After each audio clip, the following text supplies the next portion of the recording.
Ni Piyonika Suez rero ndi kumwe na Pasi kuva ku Mpanuro TV. Ahangaha turacyari ku rubanza cyangwa se ahangaha ku rukiko rw'ibanze rwa Gasabo. Ngiye kubabwira uko urubanza rwa rumeze. Turahera ku bintu ubushinjacyaha bwashinje Yongwe. Umucamanza yatangiye yakira cyangwa se yikaza abantu bose baje mu rubanza, arangije abwira ubushinjacyaha kugira ngo buvuge akantu ku kandi k'ibirego cyangwa se ibyaha. Reka mufashe rikoda kuko numva warore mu rukiko byinshi cyane babikurikiranye ko turashaka kugira ngo dukureho urujijo cyane se cyangwa ku bantu batabashije kumenya cyangwa se batabashije kubyumva, tubahereze ibintu byose byabereye mu rukiko, ikishi inyuma y'ifungwa rya Yongwe, abamureze, ibyashinzwa, ibimenyetso byose byagaragaye ndetse n'abigaragaje. Mbere na mbere umushinjacyaha wundi yahagurutse aravuga ati Yongwe yemeye ibyaha byose, ariko ahakana ibikorwa bikubiyemo. Ibikorwa bikubiyemo baraza kubyumva bakurikira. Ibyaha byose yabyemeye. Bati Yongwe ntiyigeze ahakana ko atijeje abagore babuze urubyaro ko azabasengera bakabona abana. Cyane cyambere. Ikindi bati Yongwe ntiyigeze, ubwo ni Harerimana Joseph twadukoresha ngo kuko njye abantu bazi ahakana ko abagore batawe n'abagabo azagira icyo akora cyangwa se kubasengera babagabo babo bakagaruka. Ikindi Yongwe ntiyigeze ahakana ko ibyavuze byose hari ikiguzi cyasabwaga kugira ngo icyo kintu gikorwe, aricyo kintu Yongwe we yita iki ituro, kandi avuga ko yabihawe na Bibiliya irabimwemerera. Yego yitorogera ku kintu yagiye yiregura. Ati kandi amafaranga yakiriye aca ku bintu bitandukanye, hari Western Union, MoneyGram ndetse na Mobile Money. Ikindi ni uko Western Union yo yaje gufungwa kubera ko amafaranga yacagaho yari menshi cyane, baza kuyifunga, amafaranga no akajya acishwa kwande ku mugore we ku mazina y'umugore. Nuvuga ngo ubwinshi bw'amafaranga bwatumye MoneyGram bayifunga, nako na Western Union bayifunga. Iyo birenze ibihumbi 10 n'ubundi mu mwaka ntabwo yemere kwakira ibihumbi 10 by'idolari mu mwaka. Ubwo iyo arenze izina batabarifunga kazongera gukomorerwa nyuma y'ikindi gihe. Niko rero yifashisha yande iyo umugore we. Urumva? Ikindi hari video zikuyemo ibintu bitandukanye byagiye bivugwa kuri Apotre Yongwe n'amaturo. Ikindi hari ikibanza cya miliyoni 7 avuga ko yaguriwe n'umugore wari waratawe n'umugabo, hanyuma umugabo akaza kugaruka. Icyo nacyo Yongwe yagiye agira gute abyigamba ibintu byose agendaga avugwa. Umushinjacyaha yageze ku bantu bagiye bamurega batandukanye, harimo Bugingo Fraterne. Yari ibihumbi 750. Angana nibeshye kwandika 750. Ni 750. Yego. Uwo Bugingo Fraterne ni umuhanzi wo muri Ngororero. Mukareka Ngororero. Ngo yaraje aravuga ati rwose impano yanjye yisengere na ba Bruce Melody Mbarushi. Yego. Ati uriya Israel mbonye njyewe namukubita hasi ngatwika. Ati kuko nabonye ukuntu usenga unsengeye ukanankorera video ukanamfasha ngaca kuri Yongwe kuri The Vibe ngaca kuri YouTube zawe. Na Israel mbonye namugarika. Bijyanye nuko niba usengera abantu bakabyara, niba usengera abantu n'abapfuye hafi no kuzuka, ntabwo kunsengera nkabona hit Bruce Melody nkamukira hasi sibyananiye. Ntabwo ari ibintu bikomeye cyane, namaze kumenya password iri mu gutanga ituro. Urumva? Hari uwitwa Nyirabahire Anna Yongwe yamuri ibihumbi 20 amwizeza gukora iki asibana kubyara ibintu benshi wa mugabo gukora ikibazo cy'uburwayi kandi n'ubungu uwo muntu witwa ko ari makeya cyangwa ari iki, kuko hari 20 bishobora kuba bingana na miliyoni 100 ya cyane. Uwo rero n'ubungu ngaracyarwaye ntigeze akira. Hari umudamu utuye mu gihugu cy'Ubufaransa asobanura ko afite abana b'abahungu bakuru, yabazaga impamvu Yongwe badashaka abagore nyine. Nuvuga ngo we yabitaga ibirumbo nyine ngo tegeza ibigabo by'imyaka 30 ngo bikire mu rugo. Yego. Nukuvuga ngo yabazaga Yongwe impamvu badashaka. Yongwe amwizeza ko nta amafaranga azabasengera bagashaka. Uwo mudamu yamuhaye ibihumbi 700 na 522. Amusaba ibihumbi 30 amubwira ko ibihumbi 30 by'idolari ubwo ni miliyoni 30 nazirenga 30 zirenga z'amanyarwanda. Yego. Ko ari kubaka hoteli ku Gisenyi. Amwizeza ko azajya amwungukira ibihumbi 2 by'amadolari ku kwezi. Amubwira ko iyo projet yayibwira abana be kugira byihute. Hari na audio Yongwe avugana n'uwo mudamu amubwira ngo nagire vuba yohereze ayo mafaranga kuri Western Union y'umudamu wa Yongwe. Urumva? Hari undi witwa Niyonzima Deborah turi muri Canada.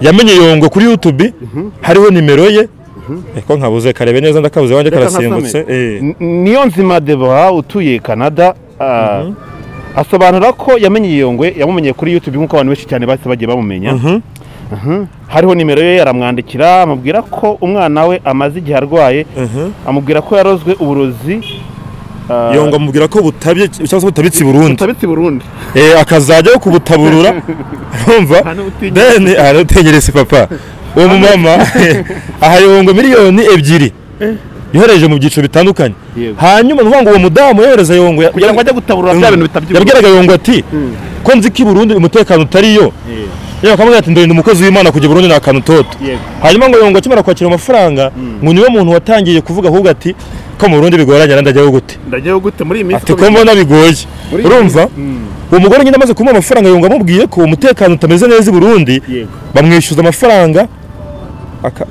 then uwo mugore akamubwira ati niba bitameze neza rero subiza amafaranga yanjye then ngo Yongwe akamubwira ko ayamuha ariko ntayamuhe nyine ngakamubeshya umushinjacyaha yavuze ko hari amaudio yari muri systeme atandukanye yumvikanamo Yongwe avugana n'abantu abasaba amafaranga kandi ibyo bitangaza yabaga yabijeje kubikora icyabanzaga ni ukubanza kwishyura amafaranga yo gukoresha agiye mu butayu kurara muri hoteli n'andi bifashishaga hamwe n'abandi bahungu batatu basenganaga ngo muri hoteli hoteli yagana mutabaza yivuze hoteli mu gihe cya covid kubera ko ubutayu bwari bufunze ariko amahoteli yarakoraga ubutayu babukoreraga mu byumba bihenze bya hoteli cyangwa se n'andi hantu umunyamategeko akavuga ati yashingiye ku itegeko ku ngingo y'itegeko ya 48 ivuga ko yakorewe icyaha ubwo no kuvuga ngo tugiye ku ngingo ihana Yongwe bino Yongwe byose yarabyemeye ibyo ngibyo byose yarabyemeye n'amakanye ishobora gufatwa nk'umutangabuhamya ubushinjacyaha bugasaba ko yafungwa kubera ko ari bwo buryo bwo gutuma icyo cyaha nyine gihagarara ntigikomeze gukorwa iperereza ngo rirakomeje ngo aramutse arekuwe byabangamira nyine iryo perereza kuko hari abandi bantu bari kugenda bazana ibirego bakimara kumenya ko Yongwe agize gute afunzwe ngo rero ngo aramutse afunguwe yasibanganya ibimenyetso akabona ko Yongwe yaje kukavuga turaza kubigeraho ikindi kandi gufunga Yongwe ngo ni uburyo bwo kumurindira umutekano ngo no kurindira abatangabuhamya no kugira ngo adasibanganywa ibimenyetso agasabira gufunga imyaka 2 ubwo ibyo ni iby'iki ni iby'ubushinjacyaha tugere kuri Yongwe ubwo so twagera reka tujye kuri Yongwe kugira ngo tubisesengure no tubaze ko Yongwe ni byinshi cyane kugira ngo tujye kubyo Yongwe we ubwo yisobanura Yongwe yatangiye ashimira president w'urukiko ati nkuko nabivuze mwibazwa mfite ibyo nemeye ati nemeye ko abantu bamuhaye amafaranga mu buryo butandukanye yagaragaje ko Yongwe nyine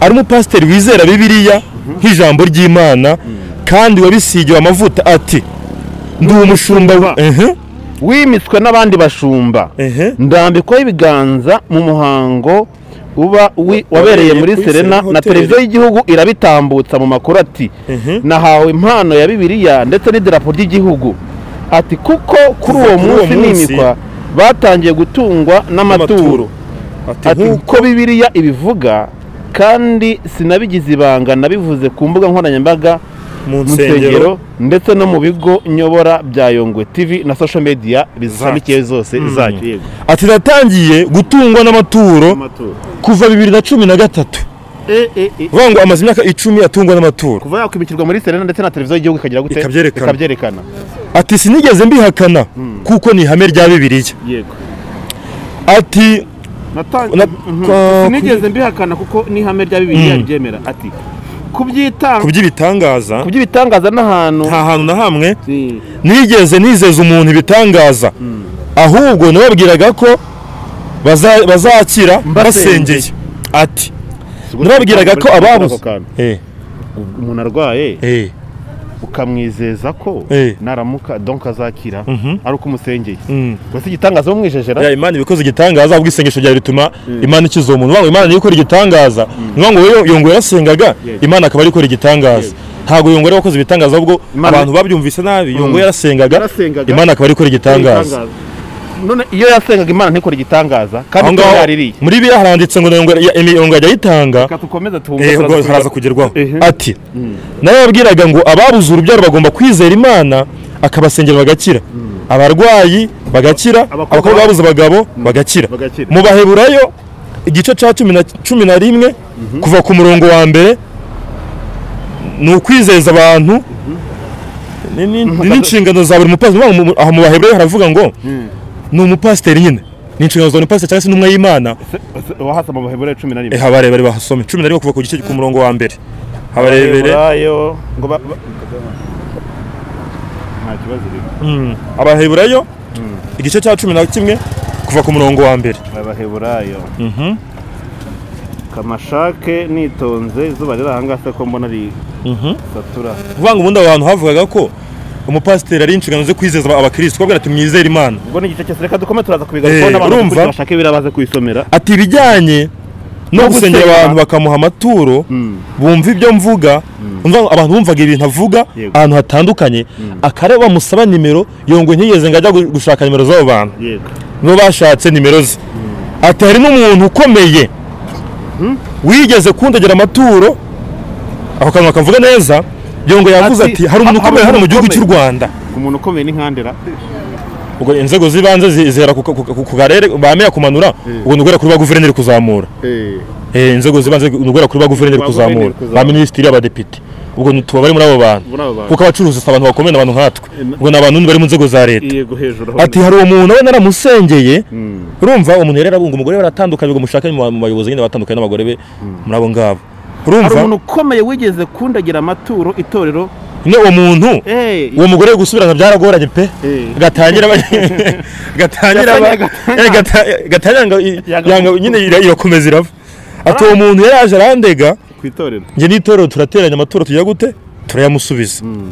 Ati uwo bugingo rero bavuze haruguru ni umuhanzi, ni umuhanzi baga ngo rero twamuvuzeho. Hari undi witwa Ngabonziza Jean Pierre, urukumva Ngabonziza Jean Pierre. Kuri uwo bugingo rero gisekeje nako gitangaje, ubugingo akimori yaje no mu rubanza ari hano. Ari hano yongo yavuze ko yamubonye muri hano. Turaza kumushaka.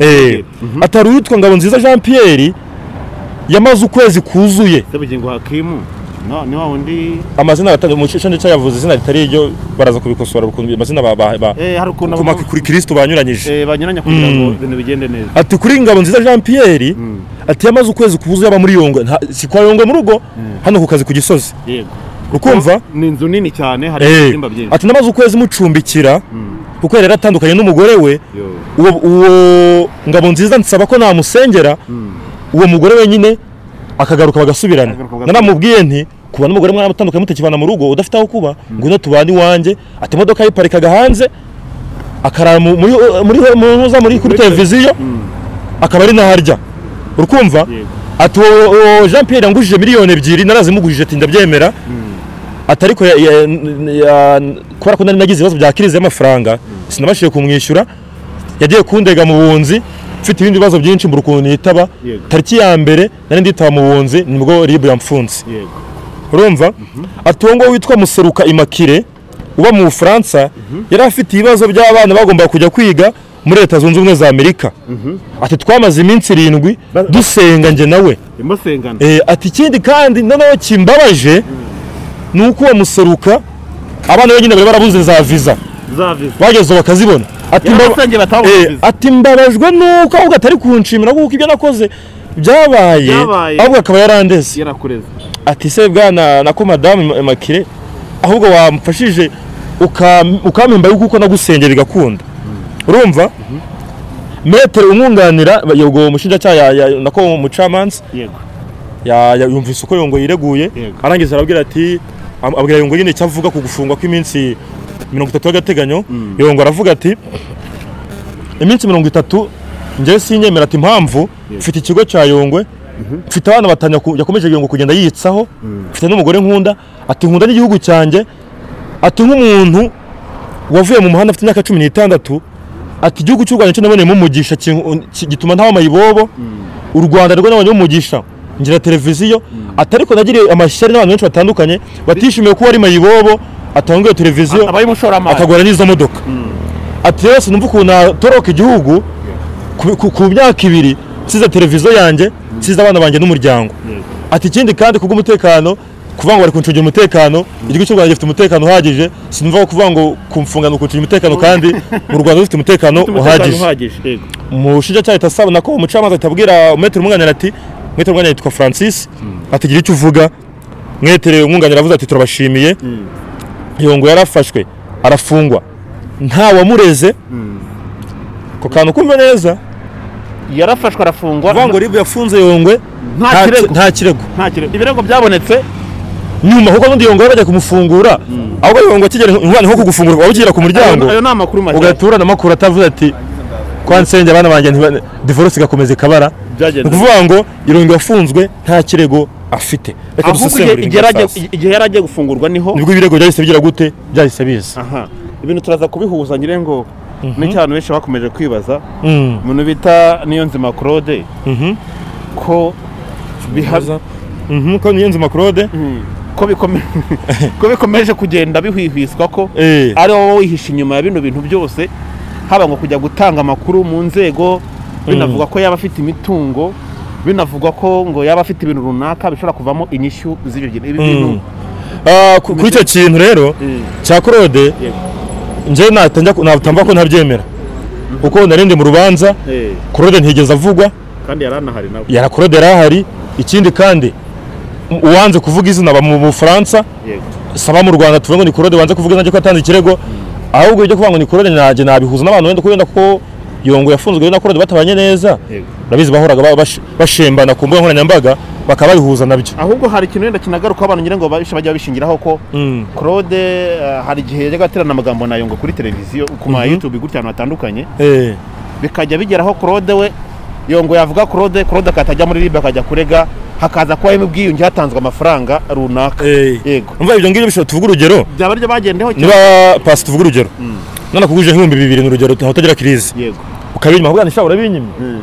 sinzatubona umera neza yego wowe baguteje wote ni piyoni katu kuko yarabimbwiye ni kuvuga ngo kuba yagira amakenga kari Claude wamureze cyangwa sandi bayagira bafite ishingiro kuko we nakorana babanye neza ariko nk'umuntu witabye urubanza izina rya Claude ntabwo gigeze rivugwa mu batanze ikirego ntibavuze umuntu numwe gusa bavuze ko yanze ko izina rye rivugwa kandi uwo muntu wa mu Bufaransa ntigeze bavuga ko uwo muntu wa mu Rwanda nyuma mu gihe Claude namugira umwere kuri ibi bintu uko urabizi Mutesi Jolly bavuga kujya Prince Kid bageze baramuvuga bageze bavuga nubwo bakoresha amakode bageze bavuga Mutesi Jolly aravuga rero nanganda ceka ko Claude yatanze ikirego yari buvugwa cyetse ahubwo wenda yaroheje abantu bamureze icyo kintu ushobora kugite kuko Claude we ntabwo yasengewe iki nicyo ntabwo ari kurega cyetse ahubwo we yaraje ko ati wamureze n'undi kuri umuntu wanjye wamureze nkakwereka uko tubigenza n'undi akora ukuntu ikora utuntu twanjye cyenze gutyo byagenze naho kuvuga ngo yaragiye ntabwo byashoboka ahubwo kereka yucishije mu nzira agaca muri abo batanga buhamya akaba ari bwo bikorwa ahubwo ngo ndagira ikibazo kimeze gitya yego niba koko Yongwe abantu benshi bamureze nyina abonye abantu yagiriye neza ko nkura muhanzi ngo yari inoti ya 20 reka tumureke kuko uwa 20 abantu bagize ngo ni make ariko tuvuga umuntu ari umuntu uhingira 700 akaba afite 20 ashobora kuba yaraguje cyangwa se aragushira agatungo ke yaba ari menshi ahubwo nje ndibaza kuri abantu bari babahanze babugingo se ayo nk'abagabo bamwe igiti ko twese twafungura oya ariko niba aramusabye niba televiziyo yaramucuranze niba Yongwe kandi cyo ngo ni impano idafatika kuko Yongwe yivugiye mu Rwanda ati jewe ati pe mucama ati naka kanya agende mu kigo bayamuwe kuko ijwi rye ntirihamanye ati numvise impano ndavuga ni rwose none se gucyo yemeye kwakira ibintu kandi yemeye kwakira amafaranga kandi aziko ibyo bintu bidafata icyo Yongwe yakira amafaranga yaragikoze kuko ngo iyo ndirimbo ye barayimukoreye ikindi kuri televiziyo bamucishijeho ikindi ngo Yongwe yamufashe nk'uwo mwana kuko uwo mwana yabaga kwa Yongwe no mu rugo apana kuri televiziyo yajyaga kwa Yongwe mu rugo iwe atakanu kambaje ukuntu umuntu yakiriye umwana namubwira ko agiye kuba umwana wanjye ari unyihindutse aho ngaho ntashobora gutazamo yakwe yo kuri wa wundi wavuze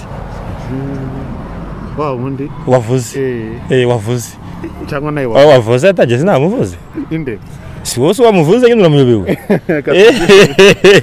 ahubwo ikintu ushaka kwibaza wenda kugira ngo dusoze aha ngaha umuntu ashobora kwibaza cyangwa se anatekereje kurikije bino bintu byose byavuzwe Yongwe arafungwa 30 y'agateganyo kuri nje arafungurwa ko ujya kure kuko icyambere uri buka dosiye ikirego cy'umuntu muri Kenya baregaga ngo yitira Yesu ravuga ati sibundi muramfunga sindi Yesu munyereke Yesu wanyawe n'uwuye babuze Yesu baramufungura Yongwe ababwira ati muri Bibiliya handitse ko amaturo tuyarya na Yesu noneho akantu yahanze ingero ebyiri ati hari ababembe ibyo ni ingero zifatika zifatika ati bamushinja ko yonga yakaga amafaranga mbere y'uko akora icyo gikorwa Yesu aravuga ati mwibuke ahantu Yesu yabwiye ababembe 10 arababwira ati Yesu asubiye mu byanditswe mujyane ituro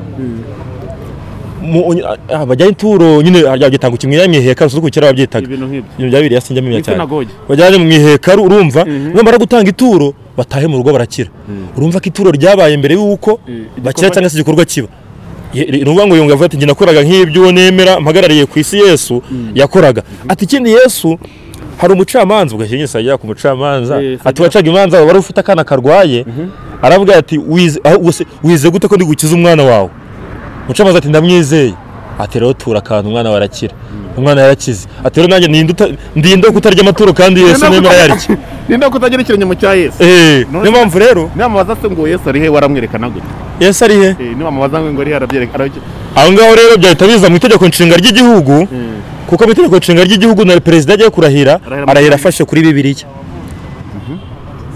ese ni gute niba itegeko ry'inshinga ry'igihugu ryemera Bibiliya na perezida akarara yifasheho uwo Yesu wamakana n'umushinja uri umucamanza ahangaha reka tubashimire cyane murakoze cyane kuburyo izindi episode kugira ngo ibintu bigende neza tubivugeho no turebe ibyo abantu baza kubivugaho okay rakoze cyane